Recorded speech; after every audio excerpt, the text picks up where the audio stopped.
Hello, this is Janet Michael. In addition to hosting The Valley Today each weekday at noon on the River 95.3, I also produce podcasts, and I'm excited to introduce you to a new podcast series in partnership with Lord Fairfax Community College. Having provided higher education and career training for the past half-century, LFCC is tightly interwoven into the fabric of the Northern Shenandoah Valley and Piedmont regions. Join me every week for conversations with current and former students to hear their funny and inspiring stories as we learn about their journey to higher education, the role that LFCC has played, where they are now, and where they plan to go.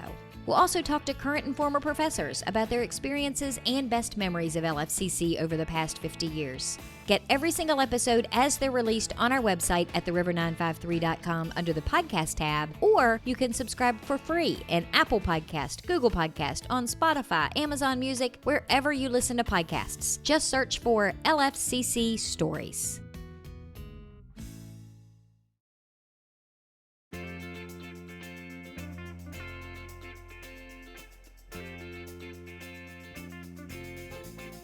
Hello and welcome to The Valley Today. I am your host, Janet Michael. Happy Wednesday as you are listening to the show today.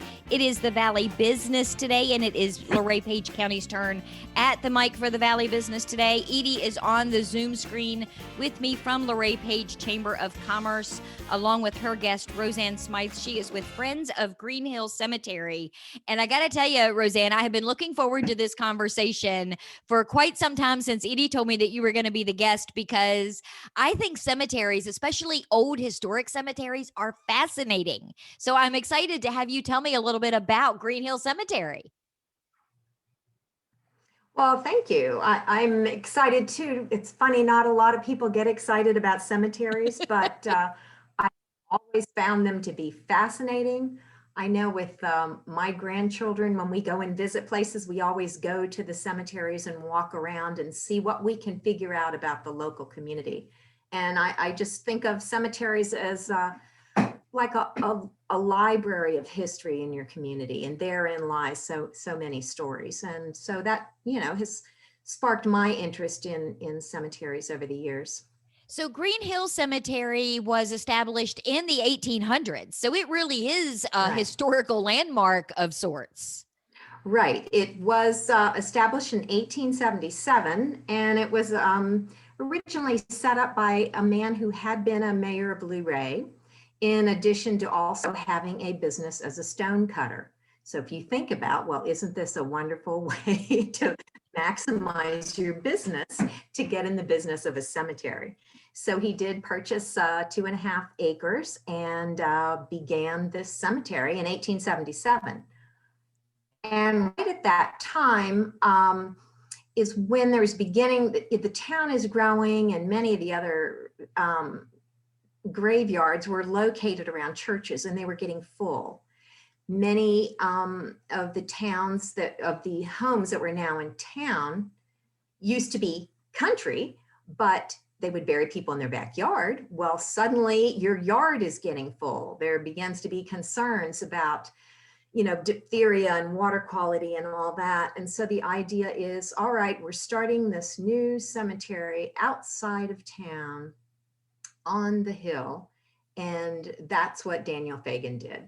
And he called it Green Hill Cemetery, which at the time it was not green. It was just a big muddy place, but he had a great vision.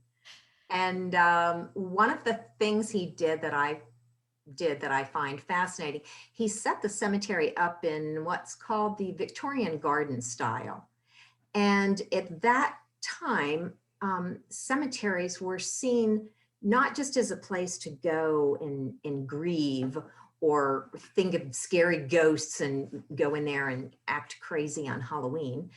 Cemeteries were a place that people went on Sundays with their families. They picnicked, they sat at the graves of their loved ones, and they spent time there. It's when you went and you visited with neighbors, and, death was such a daily part of life. I mean, so many children died. During the Spanish influenza time, there are many people buried at Green Hill, but diphtheria, typhoid, tuberculosis was a really big killer. But most people had someone who died in their family. So as the cemetery is getting set up, I think the greatest business move that Daniel Fagan did was in contacting other prominent families and asking them if they would like to move their loved ones to this cemetery.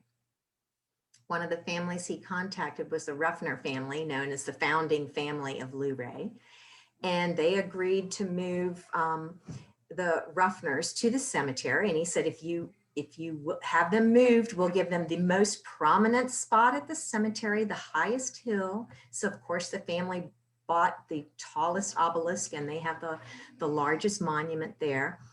But many of the other churches whose cemeteries were full or in disrepair began to ask to move their people over. So when the Baptist church moved, it was located right near where Domino's Pizza is now. When that cemetery was moved, many of those graves, people were reinterred into Green Hill. So we have quite a few people who died in 1830s, 40s, and 50s. And you'd walk through and say, but the cemetery wasn't established until 1877. Well, that's how that happened. And that's some of the cool parts of the history of it, that unless you understand where it came from and how it came to be, you wouldn't understand why some of the dates didn't necessarily match up. And I love, the one thing that I love about old cemeteries are, you were mentioning the obelisk. You don't see that a lot in your modern cemeteries and graveyards now. Everything is marble and it's polished or it's flat, and they just aren't pieces of art like what you find in some of your historical cemeteries. Mm-hmm. There are the most amazing monuments at Green Hill, which you would expect because the man who started the cemetery made monuments.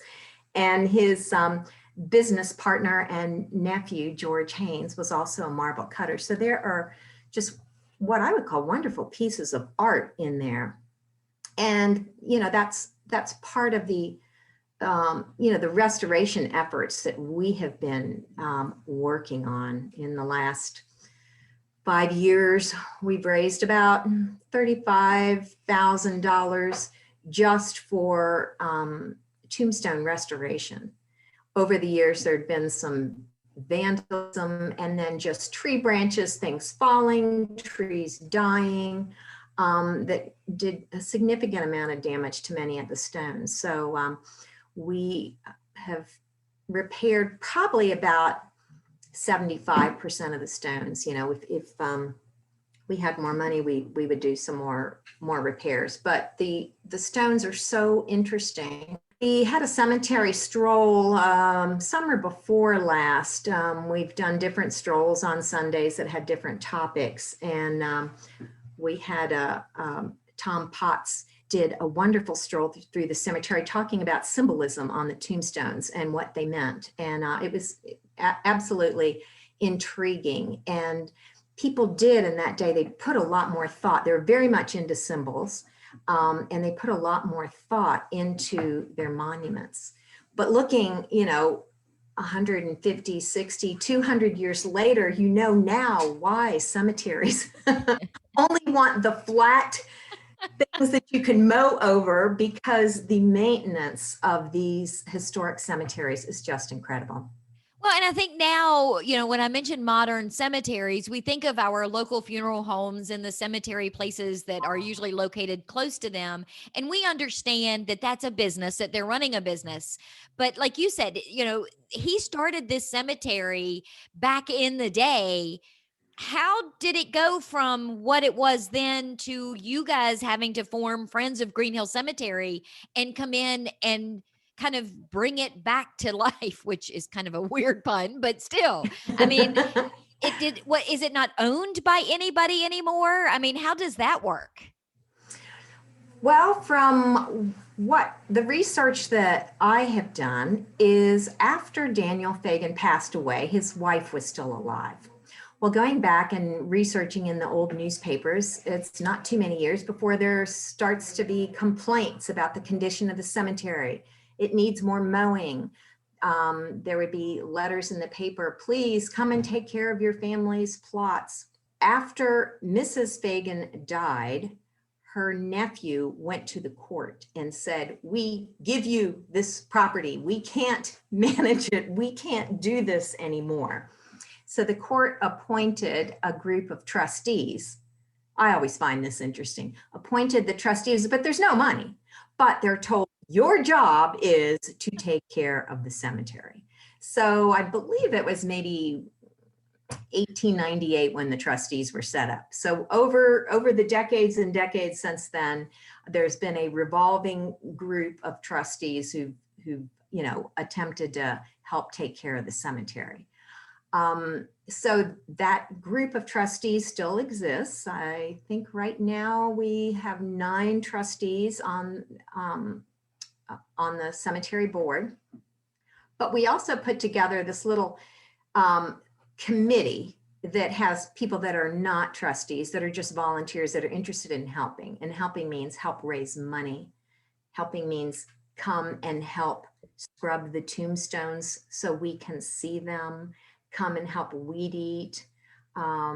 We've had donors that we had a wonderful donation of 4 beautiful Victorian benches to add to the cemetery. So there's, lots of opportunities to do things, but what we call the Friends of Green Hill is a committee of, under the direction of the trustees that is organizing community involvement in the cemetery.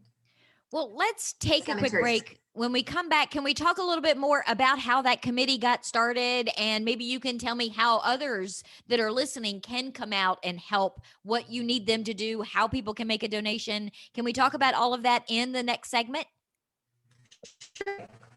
Okay, we're going to take a quick break. When we come back, we're going to continue our conversation for the Valley Business Today, Luray Page County edition. We are on the Zoom screen with Roseanne Smythe. She is with Friends of Green Hill Cemetery. We're going to continue our conversation with her in just a couple of minutes. Got a financial decision to make or a goal to reach, but you don't know where to start? You've come to the right place. Introducing Quick Money Chats with the Northern Shenandoah Valley Financial Education Program. Visit tinyurl.com/quickmoneychat to schedule a virtual chat with a staff member or trained volunteer. We won't tell you what to do, but we will give you the tools you need to choose wisely.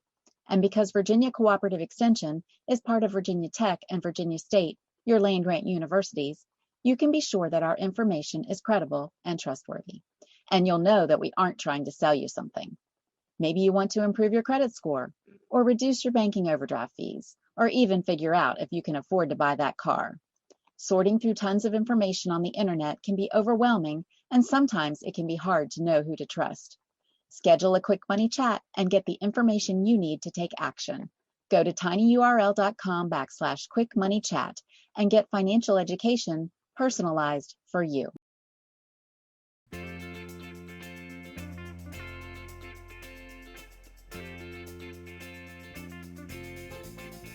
Welcome back to the Valley Today. I am your host, Janet Michael. Happy Wednesday as you are listening to the show today. It is the Valley Business Today, Luray Page County edition. We are on the Zoom screen chatting with Roseanne Smythe. She is with Friends of Green Hill Cemetery. So we're talking about the business of death of sorts, which sounds really morbid, but this is a really cool and fascinating conversation, at least to me.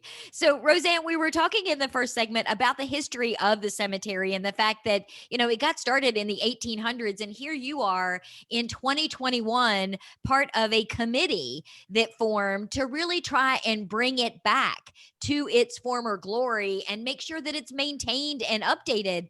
How did the committee itself get started?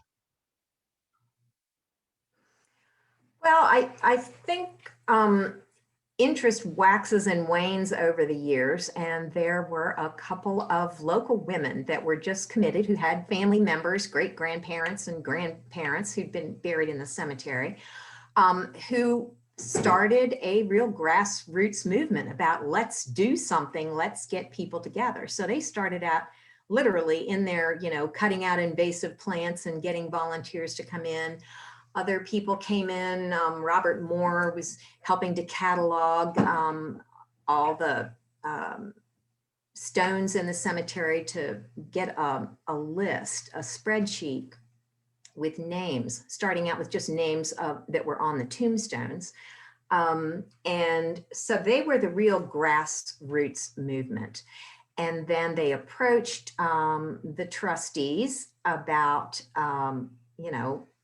what can we do more? Let's get some new trustees involved. And that's really what happened. So it's just, some energy being focused. And I got involved about 4 years ago. My husband and I were invited to become trustees. And, I spent a career in volunteers and nonprofits. And so just thought, well, you've got to make it a community project. You have to get more people involved. So that's really what the Friends of Green Hill is about.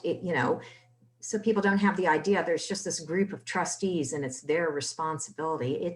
It was a community cemetery. It's an important piece of history. It's right on Main Street, and it's a beautiful, quiet, green space in the middle of town. And so we're hoping it'll be, valued as such. And that's why we're working to get people involved. And so we have volunteers that come in, high school volunteers. We've had Boy Scouts, church group volunteers, United Way people, local companies. Intelligent Analytic Solutions sent a team out during the United Way Day of Caring. The Navy Federal Credit Union in Winchester sent a team of volunteers out 2 years in a row.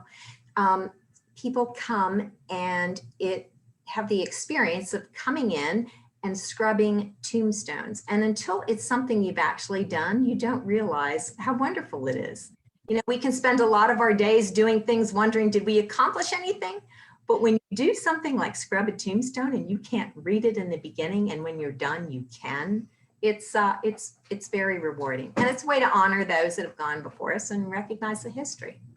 And of course, we think about nonprofits, and you've had a career in nonprofits. None of this, all of it happens because people are willing to give of their time. But sometimes a lot of it doesn't happen because you don't have the money. You may have the people willing to volunteer, but that doesn't mean you still don't need to hire a tree service or have gas for the lawnmowers to do the actual maintenance and replacing the stones and the fence and things along those lines. You need monetary donations too, I would imagine.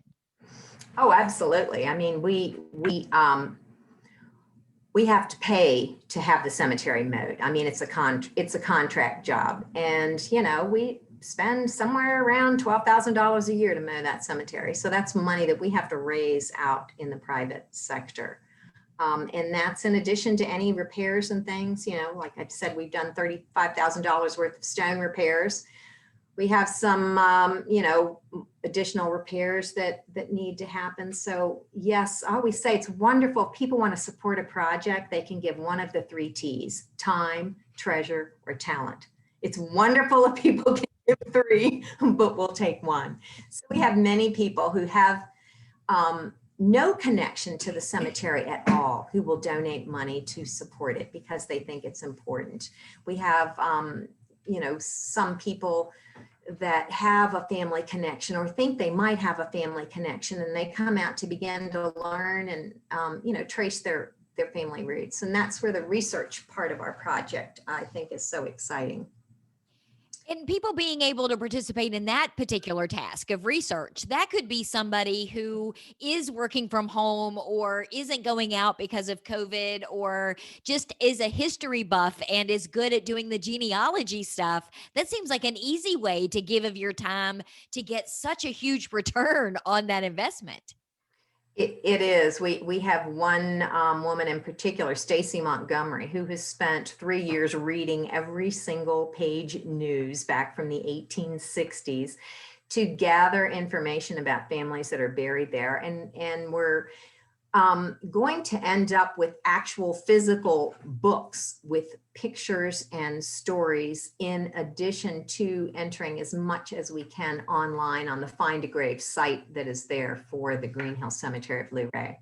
So it's a way to really collate all that information and pull it together. And We plan to have these books, and right now there are about 12 very large notebooks and growing that are going to be living in the genealogy room at the library in Luray. But it's an ongoing project. Search is tremendous, and we have great need for that.